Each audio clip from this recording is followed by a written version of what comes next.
édition Une image de Chine et de Wuhan. Dans la ville où a éclaté l'épidémie de coronavirus, la construction d'un deuxième hôpital a commencé. Comme un autre centre de santé, il devrait accueillir plus de 1000 lits et devrait être terminé d'ici 2 semaines. Les bilans officiels augmentent quotidiennement. Le dernier bilan officiel est maintenant de 106 morts dans le pays, plus de 4500 cas déclarés. On retrouve tout de suite le correspondant d'RFI à Pékin, Zifan Liu. Zifan, bonjour. Pour tenter d'enrayer la propagation de cette épidémie, les autorités ont décidé de prendre de nouvelles mesures.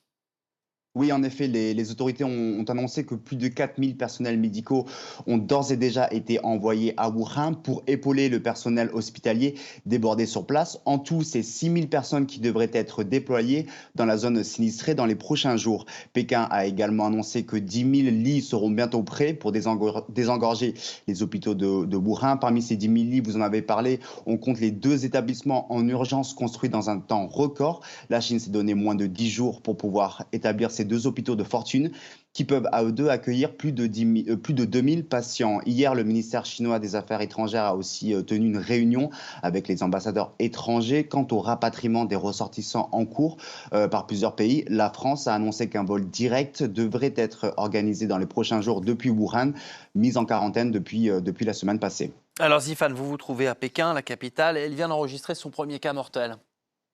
Oui, en effet, premier cas mortel lié au coronavirus, c'est un homme de 55 ans qui avait voyagé plus tôt dans le mois à Wuhan, la ville d'origine du virus. En tout, la capitale, qui est composée de plus de 20 millions d'habitants, a recensé 80 cas jusqu'ici. Pour tenter de limiter la propagation de ce virus, les autorités ont étendu les congés jusqu'au 2 février. Et les écoles ont suspendu leurs cours, repoussés à une date ultérieure. Dans tous les établissements scolaires de la ville, de la maternelle aux universités, le port du masque sera obligatoire et des stations de contrôle de température devront être mises en place avant la rentrée des classes. Pékin commence aussi à mettre en place des restrictions de voyage. 40 trains à destination de la capitale ont été suspendus jusqu'à fin février. Les autorités précisant que les usagers seront remboursés. Le défi maintenant pour la Chine est de gérer l'afflux massif de citoyens désireux de rentrer dans les villes après avoir passé le nouvel an lunaire en famille.